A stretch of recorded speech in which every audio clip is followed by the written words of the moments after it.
યાર આ છે ને એક ઇમોશનલ અને એક સિરિયસ મેસેજ છે.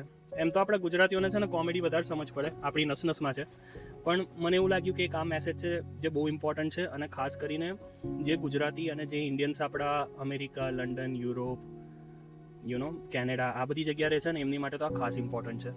યાર એક લાઈન છે, મેં છે ને કમસે કમ 500 વાર સાંભળી લીધી હશે, 500,000 વાર, અને હું આ લાઈનથી છે ને થાકી ગયો છું આ લાઈન સાંભળીને. લાઈક દરેક ગુજરાતીને, દરેક ઇન્ડિયનના મગજમાં ને એક જ લાઈન એ લોકો બોલે કે અમેરિકામાં ડોલર સિવાય કંઈ નથી, અમેરિકામાં ડોલર સિવાય કંઈ નથી. મારા ભાઈ, અમેરિકામાં બધું છે, તમારા મગજમાં છે ને ડોલર સિવાય કંઈ નથી. હકીકત વસ્તુ એ છે.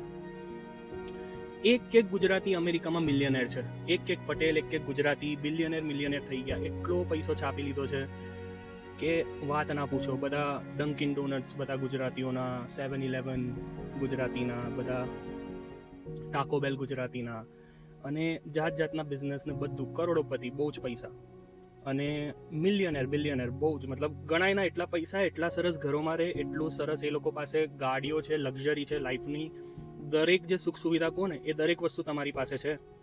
પણ તે છતાંય તમે દિવસ રાત કામ કરો છો, દિવસમાં 12 કલાક, 14 કલાક, 13 કલાક કામ કરો છો. હવે કામ કરવું, હું એવું નથી કહેતો કે કામ કરવું ખરાબ છે કે ના કરો, કે પછી તમારે મહેનત ના કરવી જોઈએ. મહેનત તો લાઈફનો એક બહુ જ ઇમ્પોર્ટન્ટ પાર્ટ છે અને ઇનએવિટેબલ પાર્ટ છે. મતલબ એ તમે ઇગ્નોર ના કરી શકો ને કરવું બી ના જોઈએ, પણ એની સામે તમે લાઈફને બી ઇગ્નોર ના કરવી જોઈએ.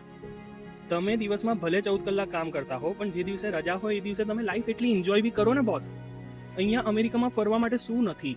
દુનિયાના બેસ્ટ માઉન્ટેન્સ, બેસ્ટ રિવર્સ, મતલબ એટલું સારી રીતે ડેવલપ કરેલું છે ને કે તમે ફેમિલીને લઈને જાઓ ને તો ક્વોલિટી ટાઈમ તમે એન્જોય કરી શકો, તમે ખાઈ પી શકો, તમે ચાહો એ કરી શકો. તમે જેટલું દુનિયાના કોઈ ખૂણામાં તમે એક્સપ્લોર નહીં કરી શકો ને એટલા ઓપ્શન્સ અમેરિકા, યુરોપ, લંડન આ બધી જગ્યામાં છે. પણ તમારે એની માટે એ રીતનો સ્ટેપ બી લેવો પડશે ને બોસ. તમે દિવસ રાત 24 કલાક જોબ કરશો, તમે દિવસ રાત 24 કલાક કામ કરશો, ખાલી તમારા મગજમાં એવું જ ચાલશે કે મારા બેંકમાં કેટલા પૈસા ભેગા થયા, હું કેટલા પૈસા કમાયો, તો મારા ભાઈ પછી તમને અમેરિકામાં ડોલર સિવાય બીજું કંઈ નથી દેખાવાનું. એનો મતલબ એવું નથી કે અમેરિકામાં લાઈફ નથી, કે લંડનમાં લાઈફ નથી. યાર એક એક્ઝામ્પલ આપું. એક અંકલ છે, એમનો મને ઇન્ડિયાથી ફોન આવ્યો હતો થોડા ટાઈમ પહેલાં, ને એ કહેતા હતા કે યાર મારા છોકરાને કે જોબ વોબ માટે સેટિંગ કરી આપજે, કે થોડા ટાઈમમાં આવવાનો છે અમેરિકા. મેં કીધું અંકલ હું ટ્રાય કરીશ જે મારથી થશે. ને મેં કીધું પછી વાતમાંથી વાત નીકળીને મેં કીધું એને કહેવાનું કે ભાઈ જો તું અમેરિકા જાય છે પણ આમ પેલું રૂમમાં સકડીને બેસી નહીં જવાનું. મતલબ આમ કે કોલેજ ગયા, ઘરે આવ્યા, ખાધું પીધું, જોબ પર ગયા, ઘરે આવ્યા, ખાધું પીધું, સુઈ ગયા. મેં કીધું એને એવું ના કરવા દેતા, એને કહેજો કે થોડો આઉટ ગોઈંગ બને, થોડો બહાર ફરે, ક્લબ્સમાં જાય, મસ્તી કરે, મજાક કરે. તો એના પપ્પા એવું કહે છે ના કે મારો છોકરો એવું કશું નહીં કરે. અરે અંકલ, મેં એમને કીધું કે તમારા છોકરાને કરવું જરૂરી છે, નહીં તો એ ડિપ્રેસ થઈ જશે. આ કન્ટ્રીમાં કેટલો સ્ટ્રેસ છે. અહીંયા જે સ્ટુડન્ટ્સ આવતા હોય છે એ લોકો ઇલીગલ જોબ કેશમાં શોધતા હોય છે કે કઈ રીતે કેશમાં જોબ મળી જાય અને એ લોકો એમની ફીસ ભરી શકે, ફેમિલીને સપોર્ટ કરી શકે, બધું કરી શકે. એ વ્યક્તિને તમે કહો છો કે 3 વર્ષ સુધી તું રૂમની અંદર જ રહેજે, કશું ના કરતો, બહાર ફરવા ના જતો, ફ્રેન્ડ્સને ના મળતો, છોકરો ડિપ્રેસ થઈ જશે. તમે લોકો સમજતા કેમ નથી? યાર ડોલર ઇમ્પોર્ટન્ટ છે, પણ સોશિયલાઇઝિંગના નામે ખાલી મંદિર જવું, મંદિરથી ઘરે આવ્યા, કાં તો કોલેજ ગયા, કોલેજથી ઘરે આવ્યા, ના ખાધું ના પીધું ના કંઈ કર્યું, તો એ ડોલર પછી એ ડોલરનો કોઈ મતલબ નથી. એવો ડોલર કમાઈ બી લીધો તો શું કરશો? જ્યારે તમે લોકો ઉપર જશો, જ્યારે આપણે બધા ઉપર જઈશું ને, તો આપણે એક જ વસ્તુ જોડે લઈ જવાના છે. એ છે અમેઝિંગ મેમરીઝ, જે તમે તમારી ફેમિલી સાથે બનાવશો, જે તમે તમારા ફ્રેન્ડ સાથે બનાવશો. મતલબ જે જિંદગી તમે જીવ્યા એ જ તમારો અલ્ટિમેટ મતલબ ટ્રેઝર છે. મતલબ એ જ તમારું અલ્ટિમેટ લક્ઝરી છે. That's it. એ જ તમારો ખજાનો છે. તમારો પૈસો તમારો ખજાનો નથી. તમે મળશો તો આ બધા ડોલરો છાતીએ બાંધીને ઉપર નહીં લઈ જાઓ. મારી એમ તો ઉંમર બી બહુ નાની છે, એક્સપિરિયન્સ બી બહુ ઓછો છે તમારા બધા કરતાં, પણ કદાચ આ પોઈન્ટ ઓફ વ્યૂ કદાચ હું તમને સમજાઈ શક્યો હોઈશ, કદાચ નહીં સમજાઈ શક્યો હોઉં.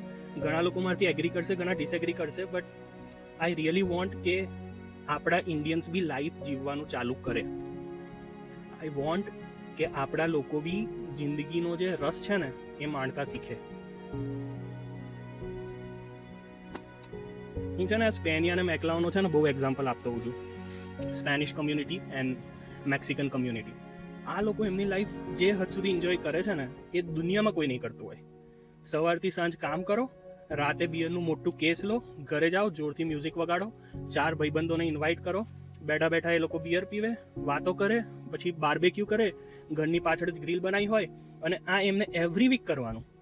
હવે હું એવું નહીં કહેતો કે બધા ગુજરાતી દારૂડિયા બની જાઓ કે બિયર પીવાનું ચાલુ કરી દો, but I am telling the power of socialising, કે તમે જ્યારે સોશિયલાઇઝ થાવ તો તમે લાઈફની એક એવી પોઈન્ટ ટ્રિગર કરી શકો ને જે કોઈએ વિચાર્યું ના હોય, અને સમથિંગ વેરી ડિફરન્ટ. એટલે હવે પછી આ લાઈન ના વાપરતા કે અમેરિકામાં ડોલર સિવાય કંઈ નથી. અમેરિકામાં ઘણું બધું છે, અને જો તમને જગ્યાઓ ખૂટી જતી હોય ને, તો મેં આ કારણસર આ વિડીયો નહોતો બનાવ્યો, પણ તમને કહું છું કે આ પેજ ફોલો કરી દો. હું તમને એવી જગ્યા બતાવીશ કે તમારા ડોલર બી નહીં ખર્ચાય, તમે ફરી બી લેશો, તમને મજા બી આવશે, ખાવા પીવાનું બી સેટ થઈ જશે, અને બસ તમે લાઈફ એન્જોય કરી શકશો. અને હવે નેક્સ્ટ ટાઈમ તમે કોઈ બી રેસ્ટોરન્ટમાં જાઓ ને તો એવું ગણવા ના બેસતા કે ભાઈ પનીર ટિક્કા $25 છે, નાન $5 છે. ભાઈ તમે પૈસા બી એટલા કમાયા છે તો પૈસા વાપરો, ફેમિલી પાછળ વાપરો, અને લાઈફ એન્જોય કરો. બસ બોસ.